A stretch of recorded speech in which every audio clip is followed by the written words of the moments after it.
Good afternoon from Punta Arenas in Chilean Patagonia. We are sitting down to do a video podcast. So it's something a little bit different on the channel, but we were recently talking about podcasts, myself, Brendan, and Tom, because Brendan has started a podcast. And I want to start one. Tom wants one. Terrible at committing to these things. Do you have a name for what it would be? I literally had a conversation with Brendan. I thought, oh, what a good idea to vent my frustrations on a daily podcast. So maybe we can think of this as like a bit of a test, but essentially what we're going to do is just chat for like, I don't know, maybe 20 minutes, half an hour. You can see the time code on this video once it's uploaded, and talk about all things kind of photography related, about the workshop here in Patagonia, about the businesses. I just want to complain. That's all I want to do on this podcast.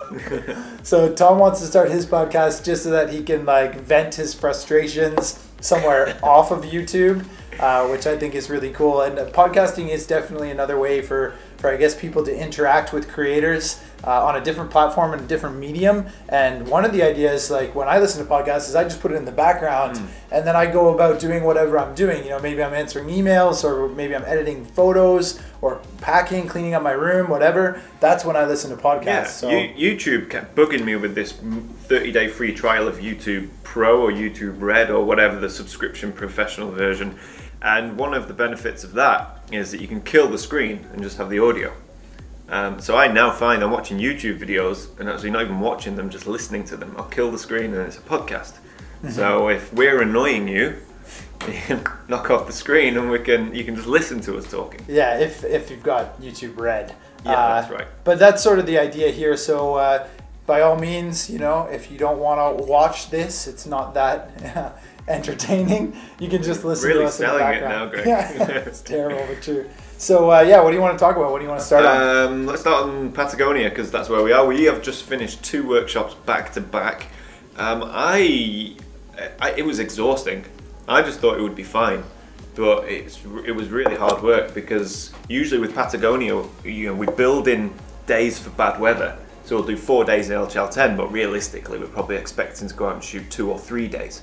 And that gives a rest day in between, but there were no rest days the entire month, because every day, well, most days were really good weather. Yeah, really good. Especially the last couple of days, even in Torres, there was no wind, which was surreal. Yeah, superb reflections, unheard of. Yeah, very, very strange. Great for the participants, great for the people who took part in the tours, because we got some really nice light and really good conditions overall. I brought my my overpants, like they're really waterproof and windproof. I wore them one time. It was that one time, it was hilarious. So the weather was horrendous. It was in Torres del Paine National Park. It was, I don't know, it was blowing a gale, it was howling with wind, sideways rain, and we thought, let's just go and see what happens. We got to the car park at the trailhead, and the van's rocking, the rain is smashing off the side windows of the van, everyone's miserable, and there's a few other cars in the car park, and one by one they turn their engines on, reverse and drive out.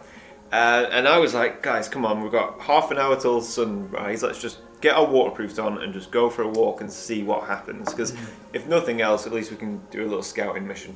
Yeah. So we were the only group that got out of our vehicles and went for a hike, and I kid you not, as soon as we got there, it stopped raining, and then gotta be quick. Skies open up. Brendan's his video from today. What day is it? Today's Sunday in YouTube world, so his would have gone out yesterday, I believe, or the day before, is about that morning when you got that shot of the tree with the light in the background, and the light was almost layered too. You remember, it was super moody. I think some of the best photos that I've seen from Patagonia are always with like some really dramatic clouds, or there's rain off in the distance. You know, reflected light is a big one. So we got that day, which was cool. Yeah, and so it just goes to show that you should always, you know, if you've made the effort to go there, you may as well just do the extra few steps and get out and see what happens. Because in Patagonia especially, and it's actually quite similar in Scotland, you just never know what's going to happen. Yeah, it's always worth going out there. I think one of the other reasons that we're pretty tired and exhausted, this is literally the last day we're in Punta Arenas, both of us fly out tomorrow morning, is because it's been like 10 or 11 days straight of sunrise, sunset. Now, luckily, the sunrise time isn't bad at all. Milky Way as well. Yeah, and some astro. So, like, you know, we're just sort of always on and always there for the people that are participating in the workshop to be able to try and get the most amount of like photography opportunities as possible in a short amount of time. So I mean, for most people that shoot photography, landscape photography, they want to shoot sunrise and sunset, right? But when was the last time you did 11 days in a row? Yeah, of both. Yeah, and then times 2. Plus photo editing and one-on-one sessions during the day. Yeah, plus then video editing. And then we have to edit our content in an hour here and an hour there. And then usually, or not usually, sometimes you have to sit up with your laptop in reception whilst it uploads. It's killer. The background of YouTube content creation is totally rendering, exporting, and uploading in places where the internet isn't very good. Ugh. So what's been the highlight? What if you had to pick one highlight from this trip for you? What would that be? A highlight from this trip. Man, you caught me off guard here. Exactly. I know what it should be. Oh really? My highlight? Yeah, No, my highlight yeah, should be. Yeah. Oh jeez, Remember when I walked out of the shower and didn't realise you were there? Oh, that's true. Oh jeez. Remember what did we see at night time and you missed? Oh man, the puma. Of course. What am I saying? Yeah. So. Yeah, by far the highlight was our second last day in Torres del Paine. If you haven't seen this, by the way, the puma is all over my Instagram and on Snell Media Facebook page. I saw a puma 2 days ago. Unfortunately, Tom and Brendan did not see it like I did. They did get a glimpse of a puma, possibly the same one. Really funny because we have 2 vehicles on this trip, and Greg. We were driving Dirty and McNasty. Yeah, Dirty and McNasty. And we were driving back from our location, and me and Brendan, I can't remember what happened, but we got ahead of Greg. Greg's vehicle was somewhere else. I don't know. I can't remember. It was nighttime, and we saw some eyes by the side of the road. We thought it was a fox. It was too big to be a fox. We turned back, went back, had a look, and it turned out to be a puma sat right by the road, and we all lost our minds. It looked at us. It kind of got spooked by the headlights of the car. It stood up and it walked away. We got a 5-second glimpse of this puma in the headlights of our vehicle. We were so smug. We were like, hey Greg, guess what we saw? We saw a puma, and Greg was a bit like, oh man. There it was, 2 meters off the road in the ditch, just sat staring right at us. And Tom's going... Unfortunately, I got too excited with my window down, went, oh my God, there it is. And then it just stood up, looked at us, and walked off into the shadow. It was awesome. Greg, how mad are you? I'm not that mad. I'm really happy for you guys, actually. You're not that Not mad? that mad. No, I'm excited for you. Yeah, really. I'm not mad. Go out and try to find it in the night? No. We saw it, we watched it walk across the field in the headlights. I think that's really cool. Awesome. It's more of like a justification that they do exist. And then the very next day, the next morning, we were driving back from our sunrise shoot. Same thing happened again. We got separated and we got back to the hotel, and these guys were like an hour behind us. I'm like, what has happened to them? They must have got another flat tire, we thought. And then Greg just walked up to me with his camera in hand, just like back of his camera, doof. And I was like, no! And they saw the puma. Not only did they see it, you got to shoot it in daylight, with mist. Daylight. With mist. Yeah, it's one of those like once in a lifetime photography experiences. So picking up on that story, we were driving back, and there's an area in Torres del Paine near the south entrance where puma sightings are relatively common. And I knew this because I've been there many, many times before, luckily, but I've never seen a puma, and really they are very elusive and hard to see in the wild. So because you guys had seen that puma the night before, I was on like high puma alert, you know, like definitely within this 2 kilometer space, there is a high probability of seeing a puma. So, you know, my senses are right up there, and we actually saw an eagle first. It was a Patagonian buzzard eagle on the top of that solo tree. I don't think I have any photos or video of this. I'm sorry, but the people in the vehicle had their 7200 on, and one had a 100 to 400 Canon. So we stopped and we took some photos of that eagle, and that's I think where the separation happened. Yeah. And then when we got back into the car, we sort of drove another kilometer, and I saw this outline of obviously a cat crossing the road in front of us, and it was immediate, man. Like immediately I knew it was a puma. So instead of sort of panicking or freaking out and being like, oh my God, there's a puma, sort of realized that it was there and slowed the car. The people in the vehicle knew it as soon as I knew it, that it was there. Like it was unmistakable, 500 meters away. So we sort of slowed down.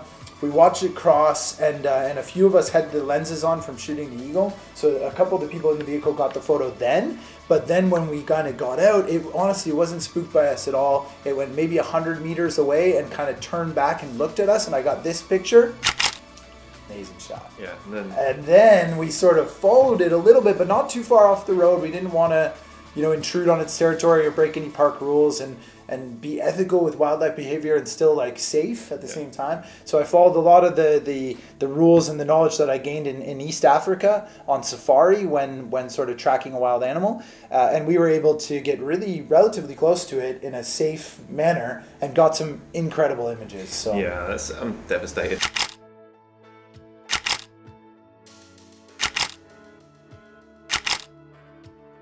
We went back the next day to try and see it, and all we saw was a Brazilian flying his drone. And we were so angry. It's so illegal. We were so angry because we were really angry about the puma, but we vented our anger towards this guy and his drone. And Brendan screamed some Spanish at him about drones being illegal, and then we took pictures of his vehicle, and I was like, why are you flying your drone in Torres del Paine National Park, you moron? So that was a bit of a long-winded story. Apologies. But it was, once-in-a-lifetime photography experience. Now let's get back to the highlights. What was your highlight? Oh man, oh gosh, I didn't even think that this question would be thrown back at me. My highlight was discovering a brand new location. Ooh, I know where it is. Accidentally discovering it, going for a little walk, little side trail, let's have a look, let's climb on here, let's scramble over there, and then this amazing scene opened up. It was essentially, I don't know, it's hard to describe. Like, I had no expectations of finding a location. I had literally been out to take photographs in this area and so many times that I felt like I'd shot it to death. And then me and a couple of the guys just decided to take a different path. The path less trodden, one might say. And it led us to this, what can only be described as, it was almost like heaven. It was like, because it's not like you see it from miles away and you go, oh, that looks interesting, that looks good, you get a bit closer, it's pretty cool. It looks pretty average, and then you come over the crest of this hill and then opens up this amazing series of cascades and waterfalls in full peak autumn colour, and so much to shoot. And I believe Brendan's reaction as he came over the brow of the hill was something to the effect of woo! It was just wooing. That was his reaction. So to get there, be so excited and shoot, and I probably shot about 10 images. We only had an hour, less than an hour there.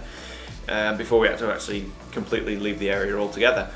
And I just remember thinking, I haven't seen this on Instagram before, I haven't seen this on YouTube before, I've not seen any images from this location. Do people even know this place exists? There was no photographers there was no people there was no footprints or anything. It was amazing. And I can't wait till next year to go back. So we can't disclose exactly where that location is, but this is a really good example of that there's more like iconic landscape locations in Patagonia than you may think. I think you see a lot of the same photos circulated because they are such like amazing images. Like Fitzroy and Torres del Paine are great examples, but stuff like seeing the puma, even though your chances are extremely slim, that opportunity is there. There's a lot of hidden gems that only require a little bit more time to explore, to find that that aspect on the classic subject. And I made a video about this a few weeks back.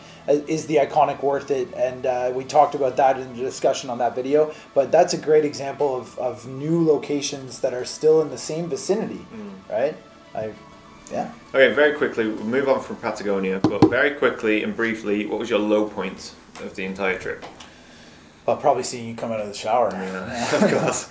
That was rough. Yeah. Low point.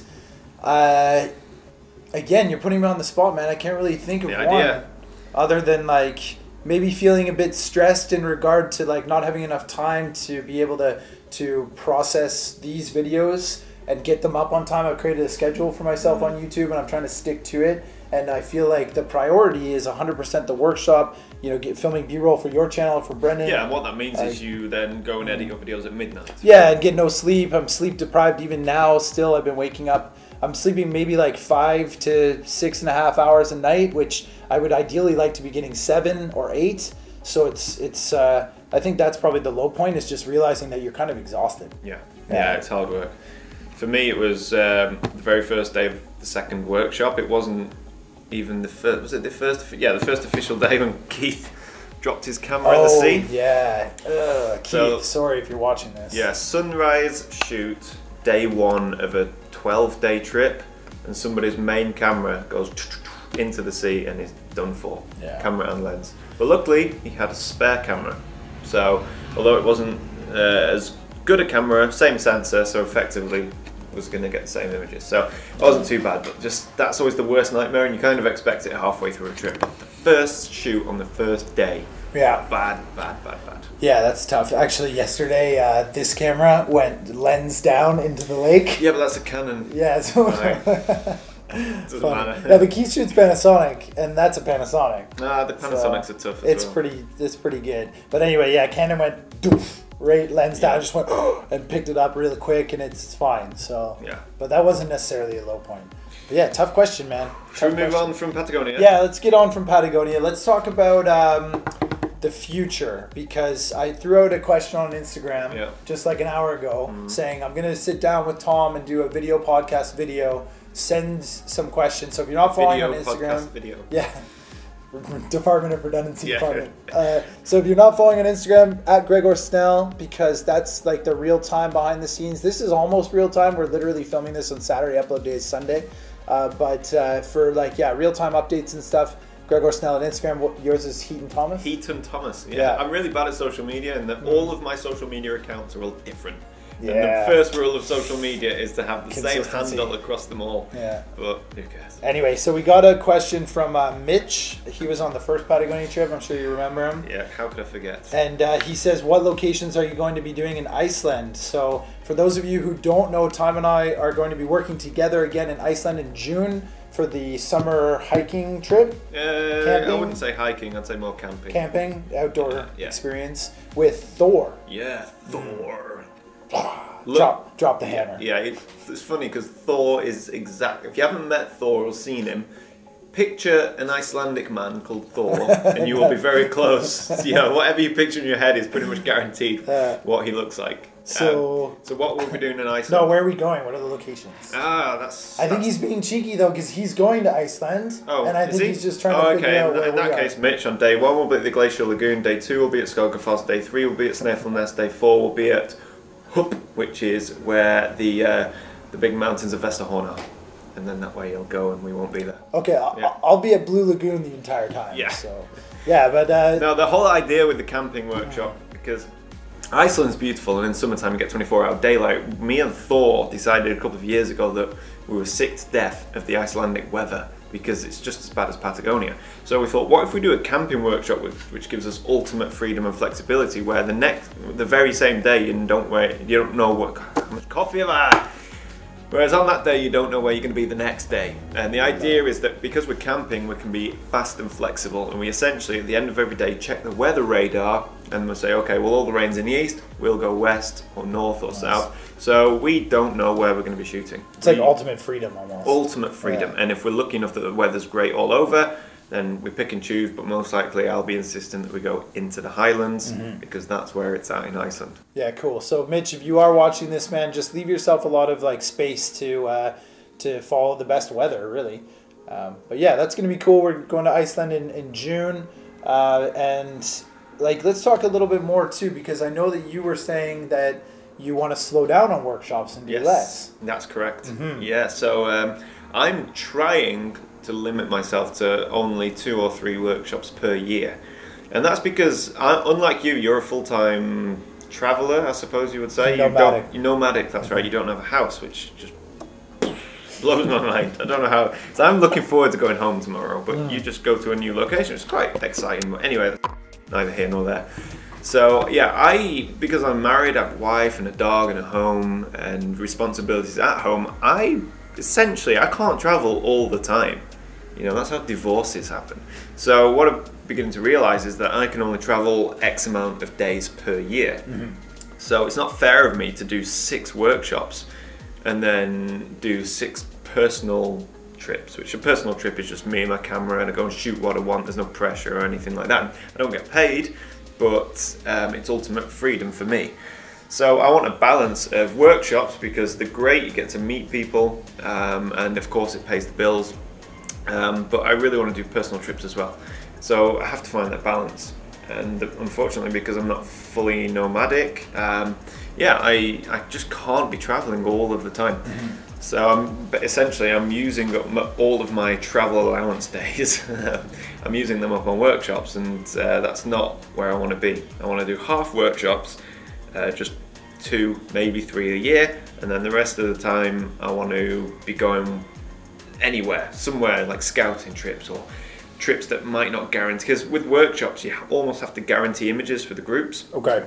But I like going on trips where I don't know what I'm going to shoot, that are more scouting trips and more exciting. And if I don't get images, that's fine, because it's no responsibility. So that's how I want to use my time. Yeah, almost like a bit of an adventure.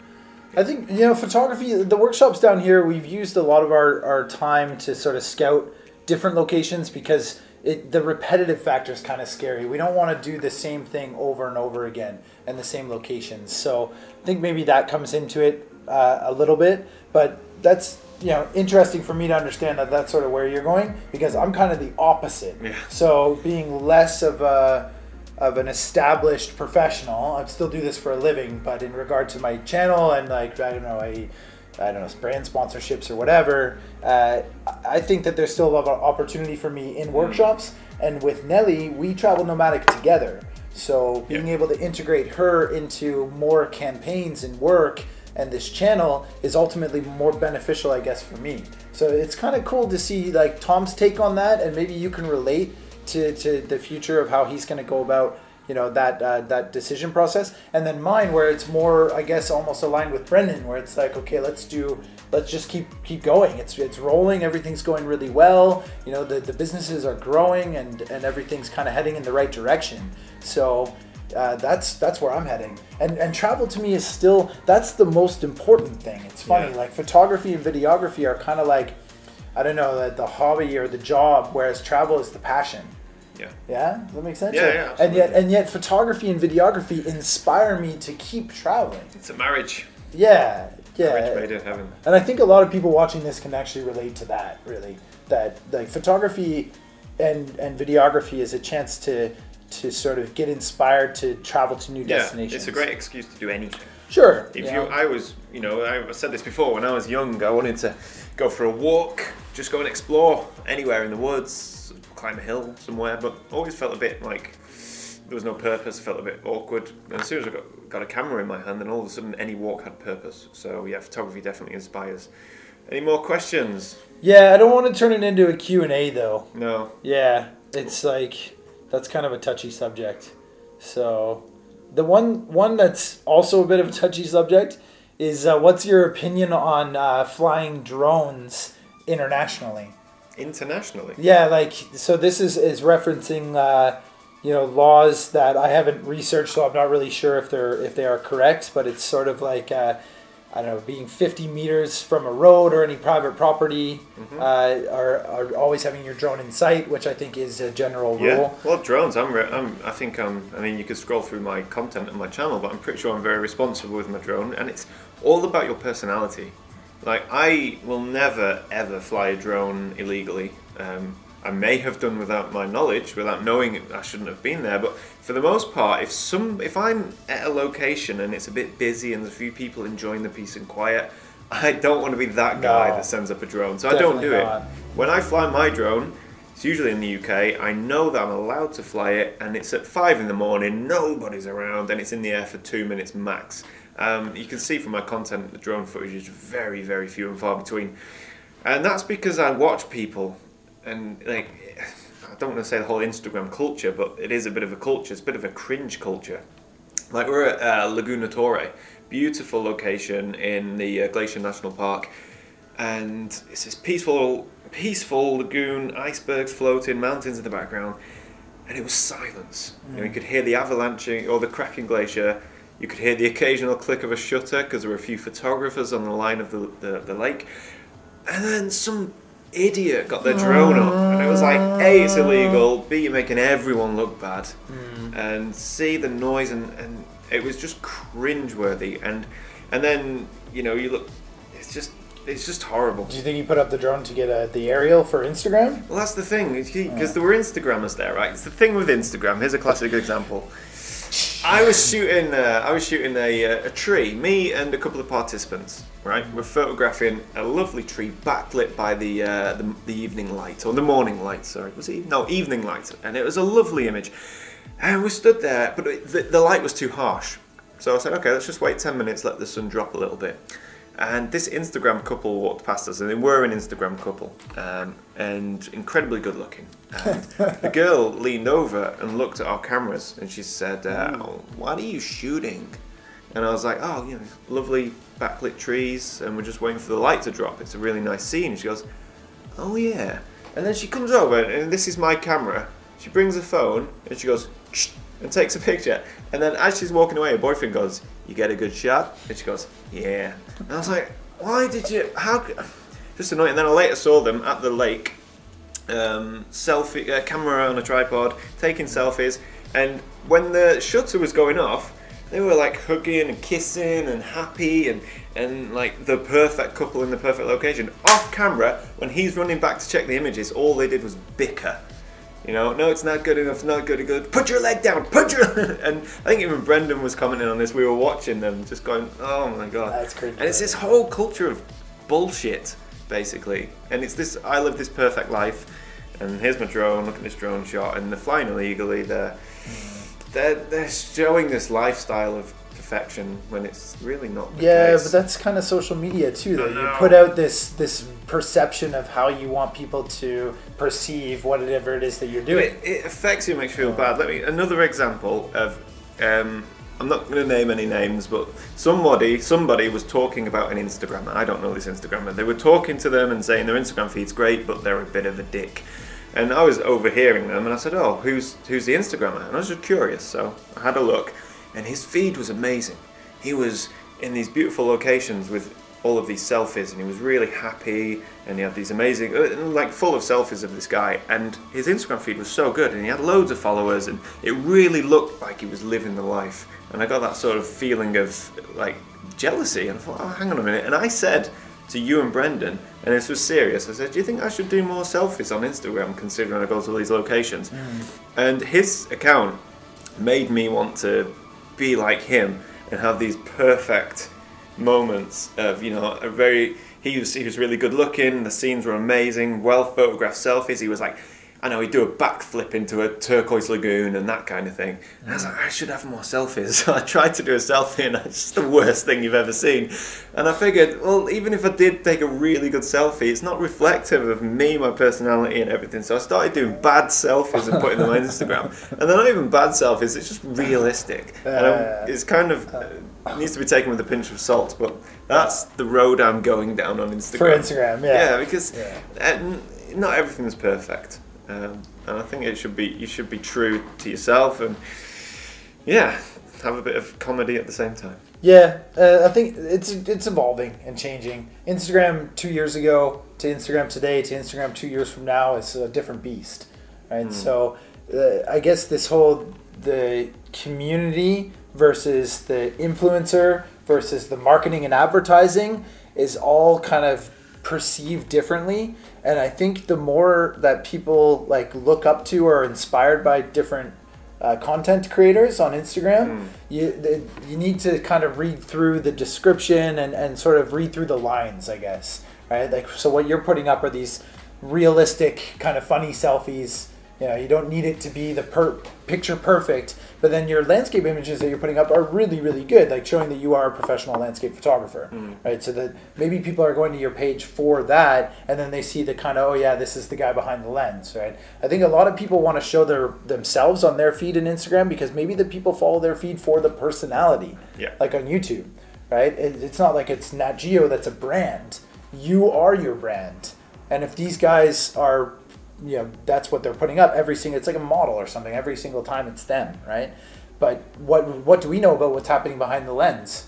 Well, I know that those couple were arguing for every that single shot, couple, right? But classic. That's an interesting conversation. So if you've got any opinions on the Instagram culture, throw them in the comments below. We'll read through them and see if we do agree or disagree. Just write emoji replies. Funny. I actually noticed that my English is getting worse with comments. Oh, and is like, it? Yeah, and texting and stuff. It's definitely turning into like a 15-year-old girl. Yeah. Like short forming words and just using emojis to tell my emotion. It's ridiculous. Yeah. Anyway, we're getting close to 30 minutes. Whoa. So this is a podcast format. I hope you've been listening to this in the background and kind of enjoying it. It is the end of our almost month long here in Patagonia. I think we're at 30 days today. So both of us are looking forward to getting back to our respective homes. For you, it's your wife in the UK. Yeah, and for and me, the it's dog. all right. Monty. Yeah. Monty the dog. If you don't know Tom's dog, go and check out some of his videos. Does he feature? Very rarely. Very He's rarely, too much eh? of a rascal. Yeah, nice. So I'm looking forward to reuniting with Nelly. Very, very excited to see her again. And next up for us is a couple of jobs in Germany, and then we're going to Romania for 10 days. Never been to Romania, new country, which is very cool. Be good for creating YouTube videos, I hope. Yeah, just exploring, seeing what's there. Cool. Transylvania is there, I think. Transylvania. Yeah, do you know what that is? That's Dracula? where Dracula lives. Yeah, exactly. Hang on, I thought Dracula was from Whitby. No. Yeah. No, man. Brand Castle, I think. Anyway, that's totally next level stuff. Comment below. Yeah, right. And you've still got a number of Patagonia videos to come, right? Oh, yeah, loads. But they're good. We did another one take. Questionable. Yeah, nice. Yeah. My filming is questionable. Yeah, we did one take. I'm enjoying the one take format because it means no editing and it literally takes 10 minutes to film and then you get a 10-minute video and that's it. 10 minutes to edit. It's exactly. Great. Yeah. You've got a video course out. Yeah, the online course. Yeah, it's doing pretty good. It's Which reminds me, do you have a perpetual timer on there? No, there's not a perpetual countdown. In 10 hours, the sale ends. Should we tell them? Yeah. Because I've been on Facebook and Instagram quite a lot recently, this advert keeps popping up for landscape photography masterclass or something like that. Something like that. And it kept popping up on my feed time and time again. You know, do you want to learn landscape photography? Blah, blah, blah. You don't need this, you don't need that. You just need this course. It's all about this course. And I clicked on the learn more and it had a countdown timer saying 10 minutes, 37 seconds, 36 seconds. And it says until price increases and sale ends. I was like, whoa, 10 hours, whatever. Anyway, thought nothing of it. A couple of days later, I clicked on it again for some reason, or maybe it was already open in my feed and I'd gone back onto it and it refreshed. Still 10 minutes? And it was still 10 hours until the sale ends. I'm sure it was that 2 days ago. Thought nothing of it. And like a week later I thought, hang on a minute, I wonder if, and I clicked on this photographer's page and it's a sale ends in 10 hours. I'm like, this guy, why is he being so deceiving? Deceiving? Yeah. Like, why don't you just be honest and say this course is great value and you'll learn a lot like yours. Your course is like €29. Gives a lot of value to anybody who wants to create videos for YouTube.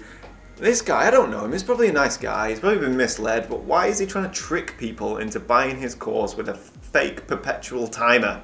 And, you know, maybe some of you watching this have seen that advert, but it's a British guy who's taking landscape photographs in a field. Yeah, the course is an interesting concept. We've been talking about that a lot the last month, and you might see some future updates about potential other courses or different style or whatever. But so far it's been doing really well. I've had great feedback on it. It's only €29, and it comes with a 1-month free subscription to Epidemic Sound. There's also a couple of different. That's worth €10 well, as it is. I think you can just get a free trial by signing up. My initial sale, like the first 2 weeks, was the set rate of $29 plus 3 free months, and that was definitely really good. But they've taken that off now. It's only the first 2 weeks. I know Epidemic only gave me that little window, so that's passed, unfortunately. But I've still kept the base rate at €29, which is a fantastic price for the amount of effort that I put into it. But I'm hoping that just it'll see as many eyes as possible, really, because it is very valuable. But yeah, more to look forward to with that kind of stuff. But let's try and wrap it up. Right. Yeah. Let's go. Yeah, let's go. I think I've got a headache for too much coffee. Yeah, and I have to edit this one take video now so it can be up on Sunday. So yeah, thanks so much for tuning in and watching this video podcast. It's the first one we've ever done on the channel, and I hope to try and do more featuring other photographers or personalities or people. So yeah, as always, thanks for watching. Hope you liked the video, and I will see you on the next one. Bye for now.